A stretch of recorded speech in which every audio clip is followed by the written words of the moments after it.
And another topic that you're talking about is cardiovascular disease. Yes. The common thought for the last 20 years is too much cholesterol leads to blockages, which leads to heart attack or heart disease.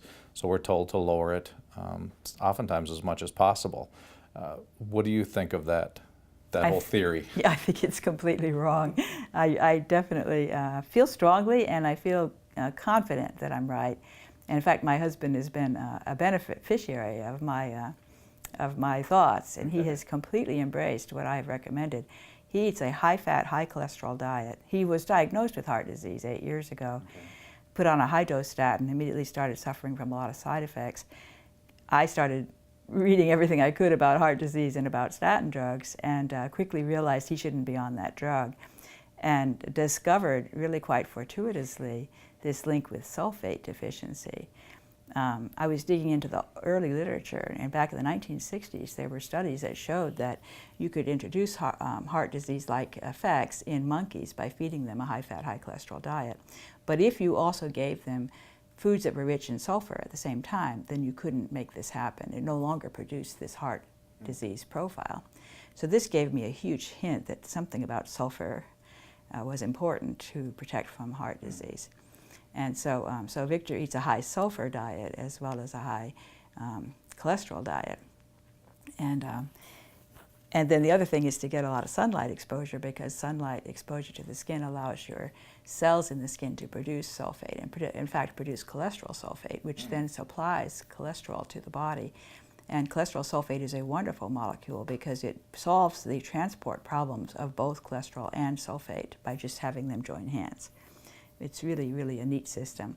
And this is how the body wants to be transporting cholesterol, is as the sulfated form.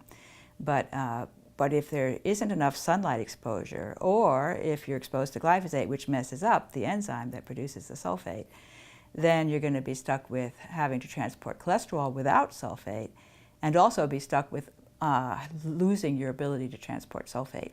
So you end up with deficiencies throughout the body in both cholesterol and sulfate, and your liver has to scramble to find some other way to ship the cholesterol, which has to be inside these lipid particles, because if the cholesterol is no longer water soluble once it doesn't have the sulfate.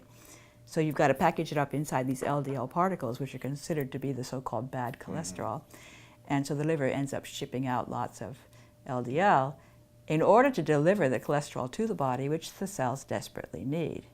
So it's not the right answer to poison the liver so that it can't produce that cholesterol. And what's really interesting about the plaque is that it becomes a place where cholesterol sulfate is produced.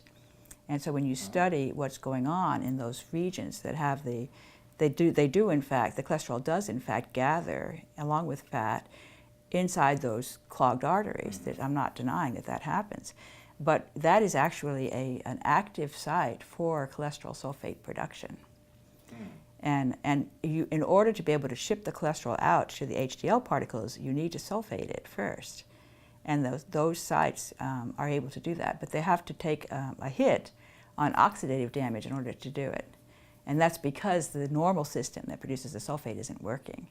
So you end up with damaging the artery wall with oxygen, which is it's just sort of oxygen radicals, which is all these sort of reactive oxygen species that they talk about. So there's inflammation. All of that has to happen in order to make the sulfate, in order to be able to get the cholesterol out of the plaque and then deliver the cholesterol and the sulfate to the heart, which the heart says, thank you very much, that's wonderful, because it desperately needs it, and that will avoid heart failure. Okay. So it's a second-tier choice to have the clogged arteries in order to supply the heart with these essential nutrients. And what you would rather be doing is to provide them through the natural means, which is through the sunlight exposure to the skin. But that system is broken both because there's not enough sunlight and because the glyphosate and other poisons, even, for example, the aluminum in the sunscreen, is going to mess up the body's natural ability to make the sulfate.